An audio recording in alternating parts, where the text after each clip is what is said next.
देखिए, आज हम लोग नारी शक्ति वंदन अधिनियम पे चर्चा करेंगे।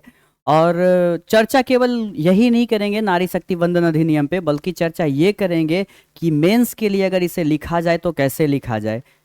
और प्रीलिम्स फैक्ट तो होगा ही होगा इसमें, है ना। तो हमारे लिए ये महत्वपूर्ण कैसे है, एक तो मेंस के पॉइंट ऑफ व्यू से भी बहुत महत्वपूर्ण है और साथ में प्रीलिम्स के लिए भी महत्वपूर्ण है।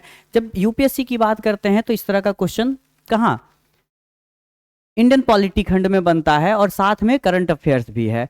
तो यूपीपीसीएस यूपीएससी दोनों का क्वेश्चन का लेवल आप जान रहे हैं कैसा है। अब बीपीएससी भी अपना बदलाव किया है, तो पूरी तरह से अगर चाहें कि नारी शक्ति वंदन पे अगर दे दे आपके लिए क्वेश्चन, तो अब ऐसी संभावनाएं कम है। और अगर रहे भी तो आपको बहुत समराइज वे में लिखना होगा, बहुत छोटे कंसाइज वे में लिखना होगा। तो उस पर भी हम लोग क्या करेंगे, चर्चा कर लेंगे। तो नारी शक्ति वंदन अधिनियम, आखिर इसकी आवश्यकता क्यों पड़ी?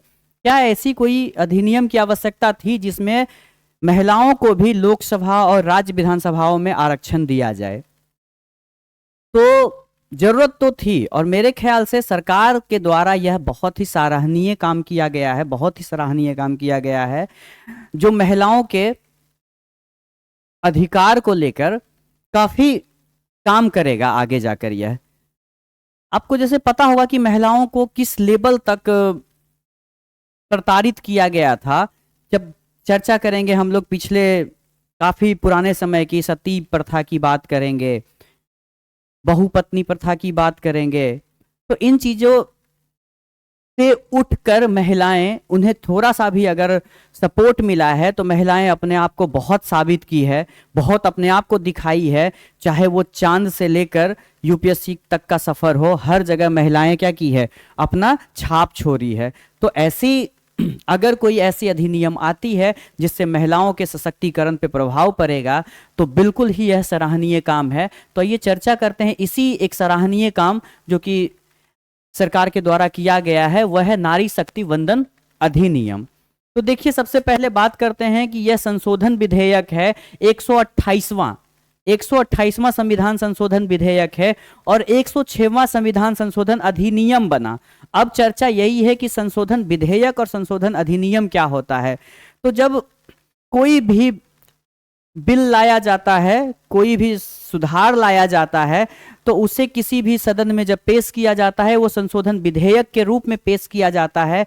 और जब वह दोनों सदनों में पास हो जाता है, वह लोकसभा और राज्यसभा में पास होकर जब उस पर राष्ट्रपति का साइन हो जाता है, तो वह अधिनियम बन जाता है। तो यह भी क्या है, 106वां संविधान संशोधन अधिनियम। महिलाओं के लिए लोकसभा, ध्यान रखेंगे कहां कहां, लोकसभा, राज्य विधानसभा और एनसीटी दिल्ली की विधानसभाओं में 1/3 आरक्षण की व्यवस्था करता है। कितनी व्यवस्था करता है? 1/3 आरक्षण की व्यवस्था। क्या यह आरक्षण बढ़ाना चाहिए था? हाँ बिल्कुल, और बढ़ाना चाहिए था, लेकिन जो सुधार किया गया है वो भी बहुत सराहनीय है। तो पहले जो सुधार किया गया है उसे क्या किया जाए, अच्छे तरीके से लागू किया जाए। देखिए, अधिनियम के प्रमुख प्रावधान क्या हैं? तो संविधान के अनुच्छेद 239 ए में संशोधन किया गया है और इसमें दिल्ली विधानसभा में महिलाओं को आरक्षण दिया गया है। कितना? 1/3 आरक्षण दिया गया है। और इसमें क्या किया गया है, कुछ अनुच्छेद जोड़े गए हैं, जिसमें से प्रमुख है 330 ए, 332 ए और 334 ए।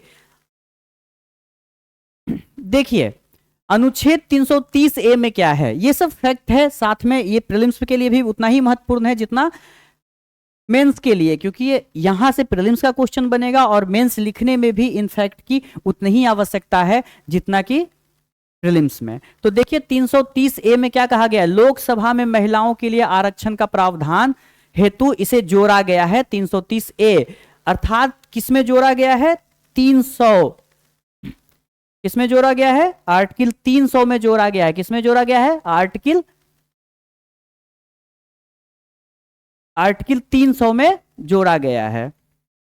ठीक है, तो देखिए 300 में क्या था, तो लोकसभा में एससी और एसटी समुदाय के लिए आरक्षण की व्यवस्था थी, इसमें 330 ए जोड़कर महिलाओं को भी शामिल कर लिया गया है। उसी तरह से अनुच्छेद 332 ए जोड़ा गया, जिसमें राज्य विधानसभाओं में महिलाओं के लिए आरक्षण हेतु, है ना, आरक्षण हेतु जोड़ा गया है। तो 332 जो है वह क्या था, राज्य विधानसभा में एससी और एसटी के लिए आरक्षण की व्यवस्था थी। अब इसमें महिलाओं को भी क्या किया गया है, जोड़ दिया गया है। वहीं 334 ए में यह व्यवस्था करता है, जो महिलाओं को आरक्षण दिया गया उसमें यह व्यवस्था करता है कि यह आरक्षण जो है वो पहली जनगणना आयोजित होने के बाद, उसके आधार पर पहली जनगणना जब आयोजित होगी, इसके लागू होने के जस्ट पहली बार जो जनगणना आयोजित होगी उसके आधार पर जो परिसीमन प्रक्रिया पूरी होगी उसके बाद यह आरक्षण लागू किया जाएगा। महिला आरक्षण कानून के लागू होने के तारीख से 15 वर्ष तक यह जारी रहेगा। कितने वर्ष तक जारी रहेगा, 15 वर्ष। इसे सनसेट क्लाउज के नाम से जोड़ा गया है। किस नाम से जोड़ा गया है, इसे सनसेट क्लाउज के नाम से जोड़ा गया है। क्या कहा गया कि यह 15 वर्ष तक जारी रहेगा, और केवल जारी ही नहीं रहेगा, अगर संसद को यह लगता है कि इसे और आगे तक बढ़ाया जाए इस अवधि को, तो इस अवधि को और आगे तक क्या किया जा सकता है, कानून बनाकर क्या किया जा सकता है, बढ़ाया जा सकता है। महिलाओं के लिए आरक्षित सीटों का आवधिक रोटेशन प्रत्येक आगामी परिसीमन के बाद किया जाएगा। क्या किया जाएगा, प्रत्येक आगामी परिसीमन के बाद इसका क्या किया जाएगा, आवधिक रोटेशन की बात की जाएगी। देखिए, महिला आरक्षण की आवश्यकता आखिर क्यों पड़ी, महिला आरक्षण की आवश्यकता क्यों पड़ी। बेसिक चीजें तो आपको भी पता होगा कि आखिर महिलाओं के साथ क्या हो रहा है, महिलाओं की स्थिति कैसी है। इस आधार पे देखिए क्या है, विधायिका में महिलाओं का कम प्रतिनिधित्व, ये आप लोग भी जान रहे होंगे कि महिलाओं का क्या है, काफी कम प्रतिनिधित्व है। दूसरी चीज और, अगर महिलाओं का प्रतिनिधित्व है भी तो उसके जगह पे ही क्या कर रहा है, अगर वो किसी की बहन है तो भाई या उसके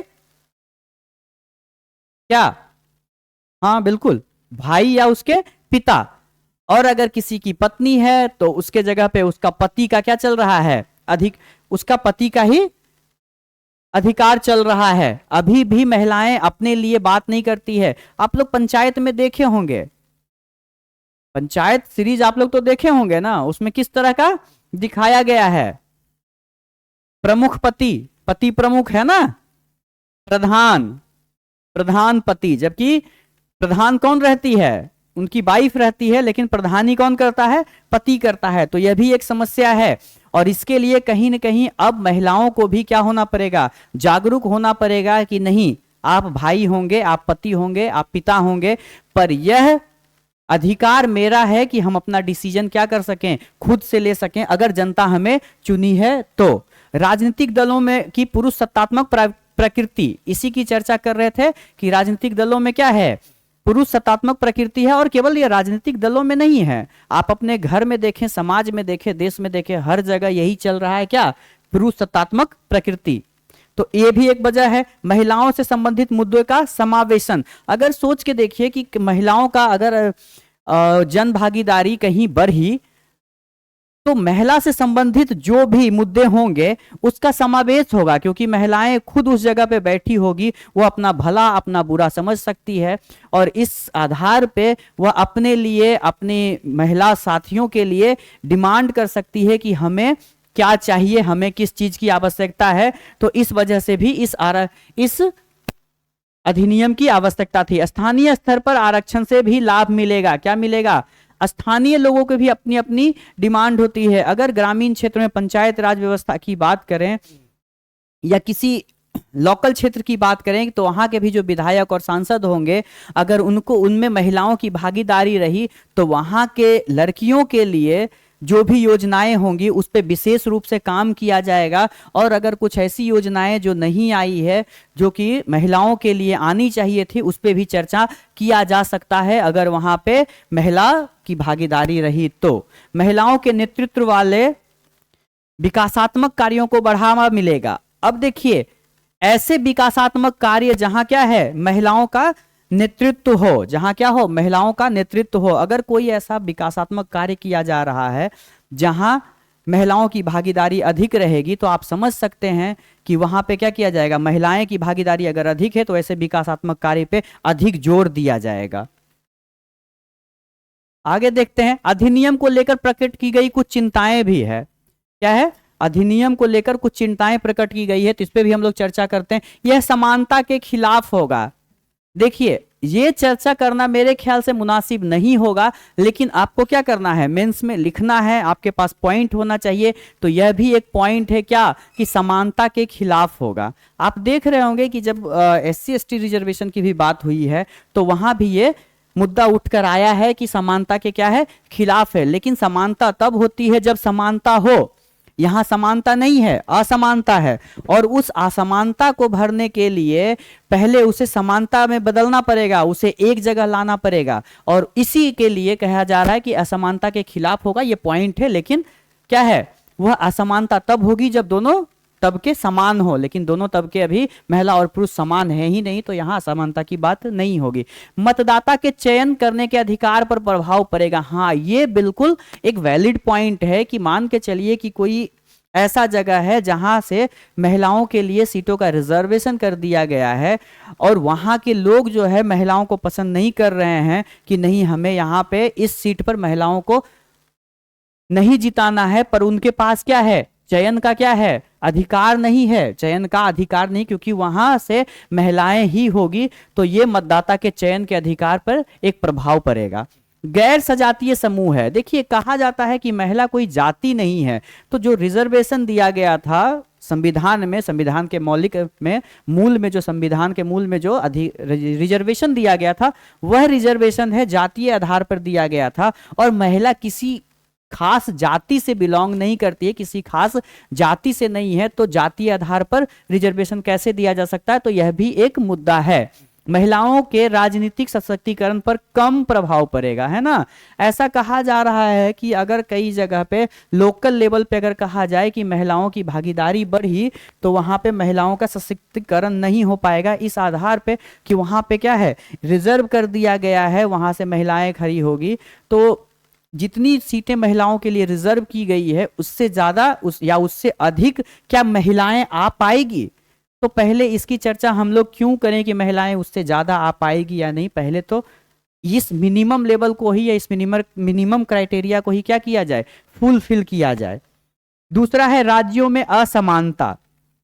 देखिए हर राज्य में क्या है, जो लोकसभा है, जो राज्य विधानसभा है, वहां पे सीटें अलग अलग हैं, और अलग अलग हैं, तो वहां पे क्या होगा, एक असमानता होगा। कहीं पे 40 सीटें हैं, कहीं पे 70 सीटें हैं, कहीं पे 80 सीटें हैं। तो इस आधार पे क्या होगा, राज्यों के आधार पे असमानता हो जाएगा। जहां पे 40 सीटें हैं वहां पे महिलाओं की भागीदारी क्या होगी, कम होगी। जहां सीटें अधिक है वहां पे महिलाओं की भागीदारी क्या होगी, अधिक होगी। ये आप समझ रहे होंगे। सीटों का रोटेशन का चर्चा किया गया है। क्या किया गया है, सीटों का रोटेशन का चर्चा किया गया, क्योंकि वहां पुनर्सीमांकन की बात हुई थी, लेकिन यहां कहा जा रहा है कि अगर सीटों का रोटेशन हो तो प्रत्येक चुनाव के बाद हो, न कि प्रत्येक परिसीमन के बाद हो। राज्यसभा और विधानसभा परिषदों में आरक्षण, यहां पे देखिए क्या है, जब यह नारी वंदन अधिनियम लाया गया है तो यहां पे केवल लोकसभा और राज्य विधानसभाओं की चर्चा की गई है। इन्हीं दो जगहों पे, लोकसभा और राज्य विधानसभा, साथ में NCT दिल्ली विधानसभा में ही सीटों का आरक्षण दिया गया है महिलाओं को। तो क्या राज्यसभा में और राज्य की, जहां की जिस राज्य में विधान परिषद है, क्या वहां पे रिजर्वेशन नहीं आना चाहिए था? तो इस पे भी चर्चाएं हो रही है।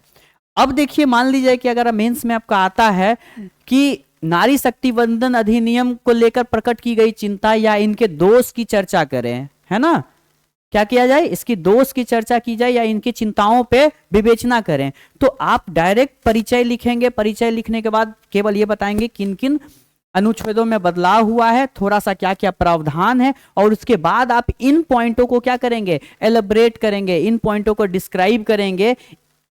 बाकी चीजों को आप पॉइंट वाइज लिखकर छोड़ देंगे। उसी तरह से देखिए, अगर चर्चा करना होगा कि महिला आरक्षण की आवश्यकता क्यों है, अगर क्वेश्चन आता है कि महिला आरक्षण की आवश्यकता क्यों है, तो आप परिचय लिखेंगे, हर एक आर्टिकल के बारे में लिख दें कि ये आर्टिकल में क्या हुआ है, संशोधन किया गया है या ये आर्टिकल जोड़ा गया है। इसके बाद आप सीधे आ जाएंगे कहां, महिला आरक्षण की आवश्यकता क्यों, और इन पॉइंट का क्या करेंगे आप लोग, डिटेल देंगे, इन पॉइंट का डिटेल देंगे और फिर निष्कर्ष लिखेंगे। तो आप समझ सकते हैं कि यह कितना इंपॉर्टेंट है प्रीलिम्स पॉइंट ऑफ व्यू से और मेंस पॉइंट ऑफ व्यू से। तो ये सीरीज हमारा चलता रहेगा डेली या जब भी आएगा तो एक एक टॉपिक का ही आएगा और उसमें बताया जाएगा कि किस तरह से मेंस के लिए कवर किया जाए, साथ में प्रीलिम्स का पॉइंट भी उसमें ऐड रहेगा।